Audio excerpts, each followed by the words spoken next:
smoothies, I think they kind of get that kind of health halo thing going on, where they can actually be very nutritious. Good snacks for kids after school sometimes, you know, if you're busy in the morning for breakfast.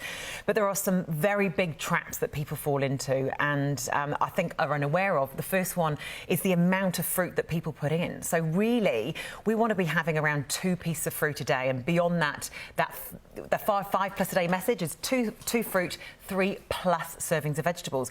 People put 3 or 4 servings of fruit in there sometimes. And what's wrong with that?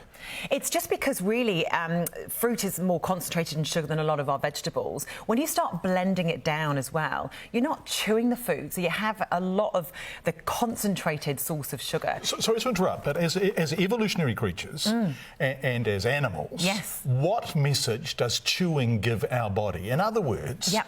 So if I smoothie a banana, if I blend it, and what's the difference between that and eating the same banana? So when you're chewing it, obviously, it slows you down. So that large smoothie there is equivalent to 4 large bananas. You couldn't sit down and comfortably eat 4 large bananas in terms of energy. So if I had that quantity of banana smoothie, it would be the equivalent of 4 bananas. In terms of its energy content, yeah. So when you're putting those large volumes in, it's being blended down. It's doing the work for you. So one, you end up having a larger volume of calories than you would ever be able to eat, really, if you were kind of chewing it.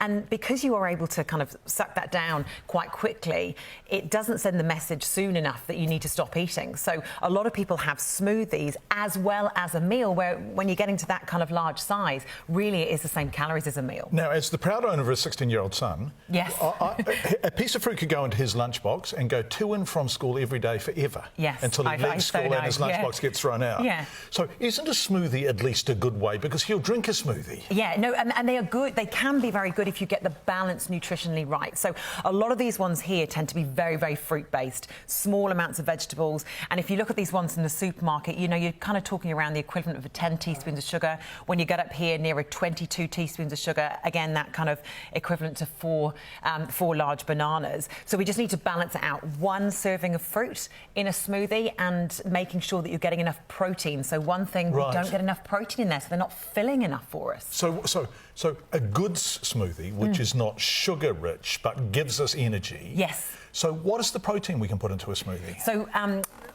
any milk, so making sure that the milk that you have has also got plenty of protein in it. So a lot of people now use coconut milk or some of the almond milks, which are low in protein. So you need to find other ways to get more protein in there. Yogurt is good, nuts, seeds, peanut butter. So you need, if you're going to have a smoothie after the gym, around 20 to 30 grams of protein, particularly if you're doing a heavy kind of weight workout. But you can easily get that from a cup of milk, a couple of tablespoons of yogurt and a tablespoon of peanut butter. Wow.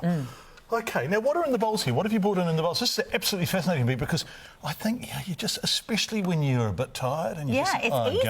I'll have a juice or a smoothie. Woo! Yeah, and that's they are really convenient if you're getting the balance right. So at Healthy Food Guide, we've got these kind of the ratio here of 1 serving of fruit, some vegetables, and then we've got a few oats there, adding a bit more fibre again. Sometimes not enough fibre in there. The healthy fat. So in some of them we've got avocado, nuts, and seeds. So you'll see, I mean, they're full bowls of beautiful, colourful ingredients. They taste delicious. That one's actually a carrot cake one. That's almost like a chocolate health shake, and then you've got your green smoothie with avocado in it. So this is the ideal balance. That's the ideal balance. Whereas this stuff is skewed towards fruit and therefore a sugar equivalent. Sugar equivalent and low in protein. That's one of the main problems. If you're not having enough protein in a meal or a snack, it won't stay with you for very long. So you get the quick sugar hit. Yes. You feel fantastic for about 8.5 minutes. Yes. And then there's no then you're hungry later. Right, you know, so you've got this double whammy of a lot of calories in one go, and then, you know, an hour later still needing to eat again. So from an overall perspective, you know, it's really easy to overeat. And I guess also the price consideration is something, because often the purchasing price of these kind of drinks makes you want to buy the larger one when you don't necessarily need it. Because I buy juices, I know that one is not terribly much more expensive than that one. No. So they're driving you up to the big quantities, aren't they? Yeah, they are. So it's, again, being aware that you're kind of being influenced by that. Thanks, Claire. It's absolutely fascinating. Could you go to the gym and just eat a banana afterwards? Yeah, absolutely. You know, eating a banana and a glass of milk is so much easier. You don't have to blend it all down all the time. Yeah. Done. Thank you. Claire Turnbull from the Healthy Food Guide. Thank you. We need to think about what we're eating, don't we? We do. Not all the time. Sometimes we can chillax and just have something because it makes us feel Yeah. happy. It's about getting the balance right of what you're choosing. Yeah.